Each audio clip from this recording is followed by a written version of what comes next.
Dashëm i shkuar realizojmë dhe intervistën e radhës me mua dhe ju të nderuar të shikues në studio. Kemi drejtorin artistik Arianit Etemi, si dhe bashkëpunëtorin i cili na vjen nga diaspora, Naim Sadiku. Të nderuar edhe një herë mirëmëngjes dhe mirë se na erdhët në këtë studion tonë të hapur. Mirëmëngjes dhe mirë se u gjetëm. Mirëmëngjes, faleminderit për ftesë. Folk Fest Anamorava, po na vije me edicionin e 5. Po. Çfarë dallon këtë edicion nga vitet e kaluara? Po, Festival Anamorava do të thonë është edicioni i 5, një festival ndërkombëtar ku morën pjesë grupe nga gjitha kontinentet thujo. Këtë vit tikun i kemi afër 10 grupeve. Dallimin mes këtij viti dhe viteve të tjera është se këtë vit festivali ka arritur të përfshijë edhe komuna të tjera përveç Vitinjës. Pasi që në vitin 5 vite është organizuar, ku Vitinja si qyteti i vogël, ndoshta për ka madhësia mirë, po për ka aktivitetet është një qytet që nuk ju lëshon rrugën edhe qyteteve shumë të mëdha. Shumë e vërtet. Në këtë edicion kemi këto grupe cilat do të performojnë ku juria profesionale do të përzgjedh ata më të mirët.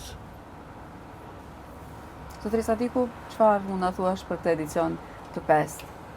Po, atë që tha Arianiti, s'po du me përsërit, na bashkëpunojmë së bashku. Kësaj here jemi pra së bashku si bashkëorganizator me komunën e Vushtrisë Lipjanit Podjeves. Përgatitit janë bërë shumë mirë. Për komunën e Vushtrisë fillojmë me 11 dhe 12 gusht, që do të fillojmë me paradë. Do të kemi kryetarin e komunës, zoti Ferit Idrizin, ndërsa drejtorin e diasporës, zoti Agram Përqukun, si dhe drejtoreshën e diasporës, zonjën Medina Bënjaku. Besojmë që jemi më mirë përgatitur se kurdoherë, pasi që kemi edhe një praktik mirë punës. Në Austri organizoj për herë 10 festivalin ndërkombëtar, kështu që jemi në bashkëpunim shumë mirë, besojmë që çdo vit do dalëm edhe më mirë. Kur jemi tek misioni, cili është misioni i këtij festivali? Po, kështu kur flasmi për misionin, atë që bën kultura nuk mund të arrijë as politika, as ekonomia, as një fushë tjetër. Ne kemi arritur të sjellim grupet ndërkombëtare, të cilat këtu kanë kriju një imazh shumë pozitiv në momentin që kanë ardhur dhe që janë takuar me qytetarët tonë që kanë performuar nga pritja jonë. Kemi pas grupin e Francës vitin e kaluar për herë të parë, Meksiko. Gjitha këta janë indikatorë të cilët e shpërndajnë tek populli vet mikpritjen tonë, cilën ja vojmë ne këtu. Na e kemi dalë shumë herë jashtë Kosovës në për festivale ndërkombëtare, po qëllimi jo nuk on për mi pru ata me po, me kriju imazhin tonë, e cila mund të them se na ka mungu. Mirë po sot me festivalet ndërkombëtare që po organizohen, jo vetëm Viti, po edhe në komuna tjera të Kosovës, Kosova po arrin të jetë një shtet me një kulturë jashtëzakonisht zhvilluar që mund të themi të krahasohet edhe me shtetet e Evropës. Në pas të asaj do të thonë që kemi zhvilluar dhe që kemi arrit ta shfaqim para të tjerëve. Është shumë e rëndësishme Aranit që një festival folklorik edhe të ketë karakter ndërkombëtar. Po, natyrisht, mirë po nuk muj pa i përmendur edhe donatorët Ministrinë e Kulturës, Ministrinë e Diasporës, Ministrinë e Arsimit, cilat vazhdimisht na mbështesin, se pa mbështetjen e tyre nuk kishmi mujt me arrit, edhe donatorët privat cilët nga her pas here na ndihmojnë. Një aktivitet i tillë, do të thonë që organizohet në komunën e Vitinjës, ka arrit që Vitinjën ta bën një qendër kulturore të Anamoravës. Për 5 vite me radhë performojnë grupe nga gjithë globi, cilat gjenerata jam dhe gjeneratat më të vjetra nuk e kanë menduar se një ditë do të ketë mundësinë me një qytet si Vitinja të bëhet një imazh i kulturës shqiptare në këtë formë. Zoti Sadiku, po çfarë mesazhi synoni të përcjellni te publiku përmes këtij festivali? mesazh shumë i qartë, pasi që na si shtet i ri synojmë të bashkohemi Evropës, gjithashtu përmes kulturës, ky është mesazhi kryesor i joni që të bëhemi një ambasador kudo që jemi. Unë mund me folja edhe për Austri, që kemi arrit përmes mesazheve, përmes kulturës, të prezantojmë Kosovën shumë mirë. Mund të themi që jemi shumë mirë të integruar dhe kemi një bashkëpunim shumë të mirë. Vitin e kaluar kam pas 2 grupe austriake që kanë qenë te Arianiti në festival, ndërsa këtë vit grupet ensemblet kosovare kanë qenë te një festival, One World Festival që organizu për herë 10. Ka qenë malsori nga gjona i Prizrenit. Synimi i këtyre grupeve që kanë ardhur atje ka qenë që të prezantohet më së pari kultura, pastaj tradita, si edhe veshjet kombëtare tona, që për shembull malsori ka një veshje që është i pranuar edhe në UNESCO, që për Austria ka qenë një risi, si është e mundshme se një veshje e tillë kushton deri në 5.000 euro, edhe janë befasuar me ato veshje. Për pas vallëzimeve, prezencën që kanë bërë prezantimin, gjithashtu kemi me të vërtet kemi ne shumë sene që vlen të prezentojmë në Evropë. Shumë e vërtet. Arrendet një sa shtete dhe grupe artistike do të marrin pjesë këtë vit? Po, këtë vit do më thoni kemi dikon 8 shtete të huajat dhe 2, do më thonë, Shqipëria dhe Kosova, të fillu Meksiko, Italia. Pa merak. Kemi Meksikon, Italian, Polonia, Bulgaria, Turqia, një shtet nga Afrika, Burundi, kemi Macedonien, Bulgarien e përmena, dikun edhe Polonia, Italia, po. Dikun afër 10 shteteve cilat do të performojnë për këto ditë, do më thonë, duke fillu prej datës 11 në komunat tjera, ndërsa me 14 dhe 15 në të finalet, do më thonë, janë në viti. Po të Sadiku? Që patë diçka për shtu? Këtu janë rreth 170 artista, në fakt, do më thonë është një numër shumë i madh. Edhe vetëm ky numër përcakton se sa do të jetë angazhimi, sa ka qenë angazhimi ynë për me ardhur deri te ky festival. Me qenë se na, si Arianiti, si unë jemi vetëm 2 shoqata, mirë po mendimin e komunave dhe ministrive kemi arrit të vim deri te një festival të tillë.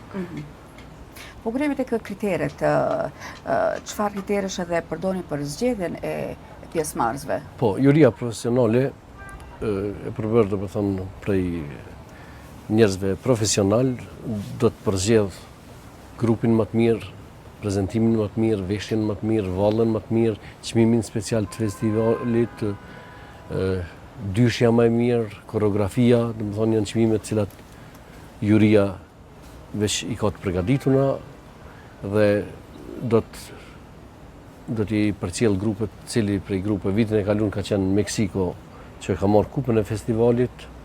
2 vite më herët ka qenë një grup nga Macedonia, cilë kanë performuar mirë dhe kanë marrë kupën e festivalit. Kështu që besoj që edhe këto 2 ditë do t'jenë zjarta në konkurim mes grupeve. Është shumë e vërtet. Zoti Sadiku, po cilat janë ato momente që ndoshta nuk duhet humbur gjatë këtij festivali, pse çdo moment e ka atë rëndësinë. Është shumë vështirë thuhet çka mos të humbim, se çdo minutë, çdo sekond është mirë të jeni pranë këtyre grupeve, sepse koreografitë e tyre janë shumë të mira. Vlen të theksohet Bulgaria, po për Meksik nuk kemi çka me folë, se janë diçka që me të vërtet çdo sekond duhet me përjetuar. Ne jemi mësuar me vallet tona, zakonisht kemi edhe na valle sa dush të mira, që shpesh i lëm edhe publikun e huaj pa fjalë.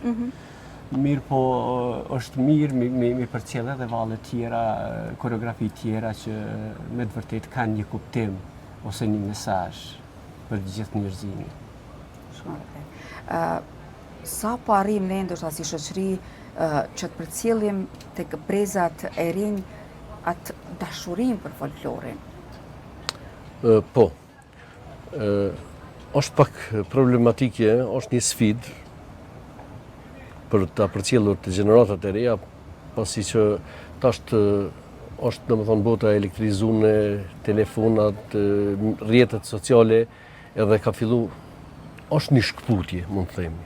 Mirë, por ne vazhdimisht punojmë me shkollat, me drejtorinë e kulturës, me komunën e Vitinjës, me drejtorinë e arsimit, edhe vazhdimisht shkojmë në shkolla, i përzgjedhmi, i angazhojmë, me një fjalë i detyrojmë pak derisa të shtim në shtëpitë kulturës, kur dalim domethënë në festivale ndërkombëtare e shohin edhe ata vetë tri që ja vlen, duke i po domethënë vendet e bukura, ansamble tjera, koloritet e veshjeve. Me një fjalë ne po punojmë në drejtim që sa më shumë t'ja ngjeshëm folklorin. Folklori jonë është një pasoni jashtëzakonisht e madhe, cilë nuk guxojmë n'asnjë hap ta lëmë manash. Kemi aq shumë vlera, aq shumë për cilat besoj që menitarme edhe UNESCO ka me pas se shka të fut në mbrojtjen e saj. A bën të kyç në veç pak një pyetje, se është shumë pyetje që ka rëndësi për diasporën. Sepse zakonisht për fëmijët tonë është me rëndësi të kyçen në kulturën, në traditet tona, duke marrë parasysh se jetojmë me mijëra kilometra jashtë, larg vendit tonë, ne kemi arritë që me vite ta mbajmë traditën, kulturën, vallëzimet e çka do tjetër.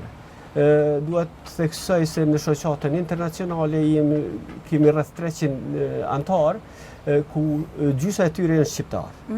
Kemi rreth 56 fëmijë të angazhuar në sport edhe në kulturë, grupin e vallëzimit edhe grupet sportive, që janë, mundu me thonë vleresht me atë fjalin e plot, me gjithë zemër që janë një ndër më të mirë në rajon. Është kënaqësi ta dëgjosh këtë. Po si ta bëjmë folklorin më atraktiv për të rinj? Folklori është mjaft atraktiv ashtu si është, po për të rinjt, si ti tërheqim disi më shumë? Kështu, mendoj që është një detyrë dhe institucioneve, kryesisht e Ministrisë dhe Arsimit, në bashkëpunim me Ministrinë e Kulturës, që të kemi lëndë folklorike edhe në shkolla, që t'i mësojmë prej klasëve të ulta çka është folklori, pse do ta mbajmë folklorin, pse e kemi këtë veshje, se popujt janë dalluar në mes për shkak të veshjeve. Edhe ne në festivale kur shkojmë dallomi, edhe nëse se kemi hiç pllakatën, domethënë e grupit nga vjen, po identifikimi është e veshja. Instrumentet folklorike me të cilat domethënë brez pas brezi, vallët që kemi, sidomos ona e Karadakut tek ne atje, ato valle janë me shekuj që gjithmonë nëpër dasma, nëpër ahengje i kanë vallëzu, pleç sidomos, që unë më mend si fëmijë, për shembull, që kur i kumpa jam entuziazmu, duke vallëzu më thonë, mu jonë ndonjëherë sikur këta. Kështu që kemi shumë brumë në folklor që do të me punu, po do të në mënyrë institucionale me angazhu, me mësu fëmijëve në shkollë, se pikrisht këto janë ato që na identifikojnë neve për të tjerëve. Dhe çfarë tregon folklori për identitetin dhe historinë tonë? Tregon shumë. Sidomos për shembull tek vallet, ne kemi vallet lirike dhe vallet epike, të cilat e kanë karakterin luftarak, kanë, domethënë, e prezantojmë qendresën tonë, atë kombëtarizimin tonë, domethënë krejt shkojnë përmes valleve, përmes edhe koreografive, po te ato lirike për shembull rritet, doket, zakonet, si janë darsmat, kanaxhexhet, ninullat, gjitha domethënë është shumë i pasur në folklori jonë. Për ato duhet shumë punë, shumë angazhim. Na e bëjmë në atë formën amatore, se jemi pasionistë. Mirë po, mendoj që do të angazhohet edhe anash profesionale e institucioneve që fëmijët e tonë të punojnë, të angazhohen edhe ta dinë. Është krenari kur ti pash në veshje kombëtare gjeneratat e reja. Na i kemi dikon rreth afër 100 anëtar qendrës kulturore Ana Morava, ku funksionojmë si ansambël, kemi grupin e fëmijëve, kemi grupin e të rriturve, punojmë vazhdimisht, mirë po një ndihmë cilën do ta kemi ka institucionet të shtrinë dorën vazhdimisht, ta marrë një dorë tek ne.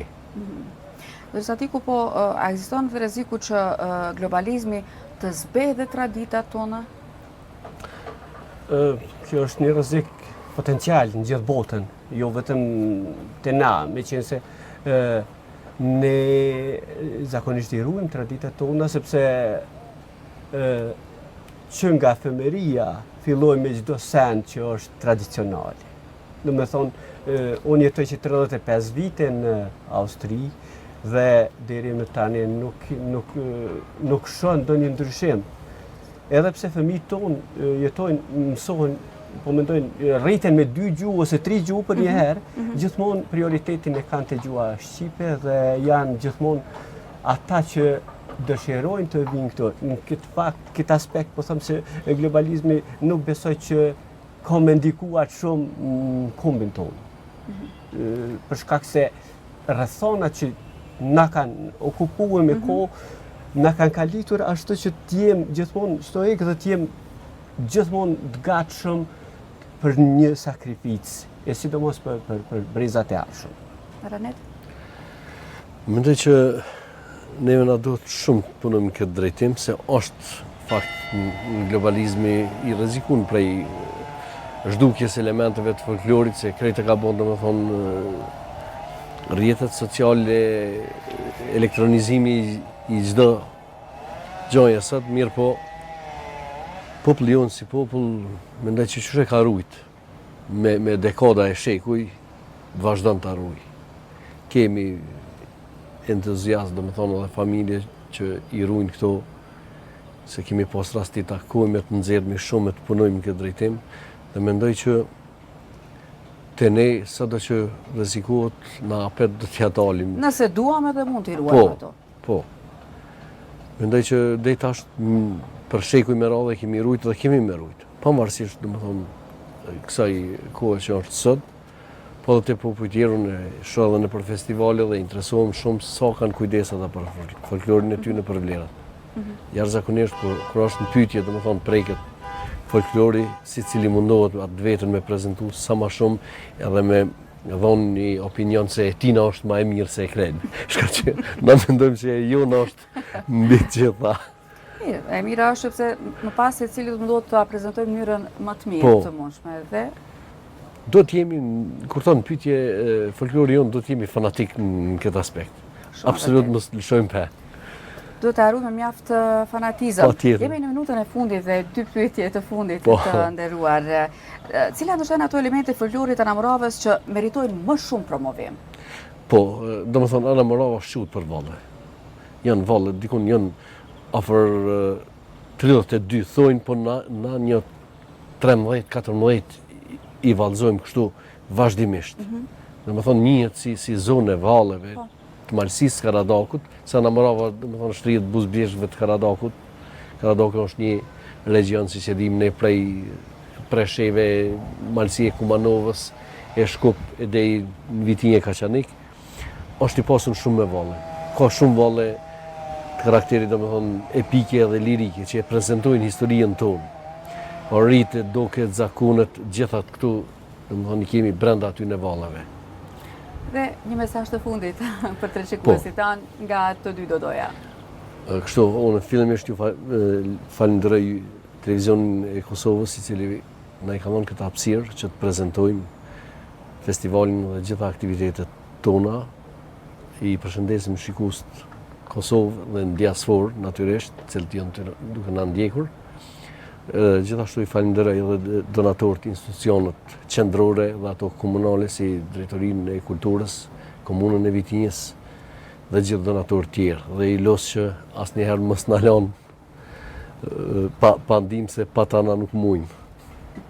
Po gjithashtu mesazhi kryesor është për mua, mos i jetoj në diasporë, që na përkrahin, sidomos ministritë bëjnë pak më shumë për neve, që na të kena mundësi t'i ruajmë këto traditat tona, se kur t'jeton jashtë vendit këtu është gjithë ma lehtë se sa t'jetosh me mira kilometra jashtë vendit.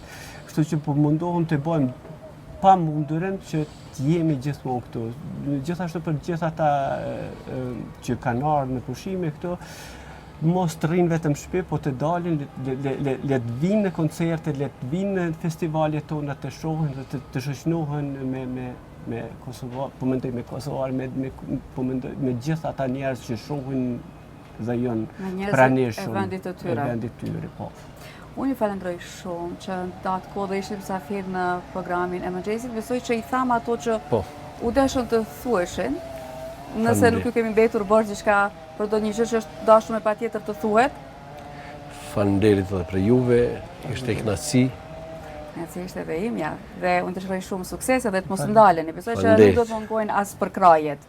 Nga se është një gjë shumë e rëndësishme për brezat e rinj që po vinë dhe që gjithnjë më shumë të punohet në atë dhe të mos harrohet në asnjë moment e kaluara jon dhe atë që na identifikojnë se cilët jemi ne. Dhe kjo është mënyra më e mirë për ta ruajtur një gjë të tillë. Dhe shumë suksese dhe shumë vite e gjatësi dhe këtij festivali. Faleminderit shumë. Faleminderit për mundësinë, se mos i s'kam qenë kështu është kon vetë njëri me qenë. Jo, absolutisht jo. Ishte kënaqësi që na pasurua të studio dhe një bashkëdhetar i yni që na vjen nga diaspora.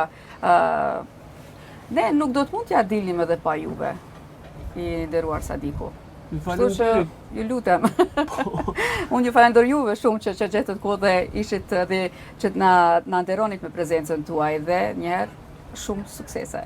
Faleminderit.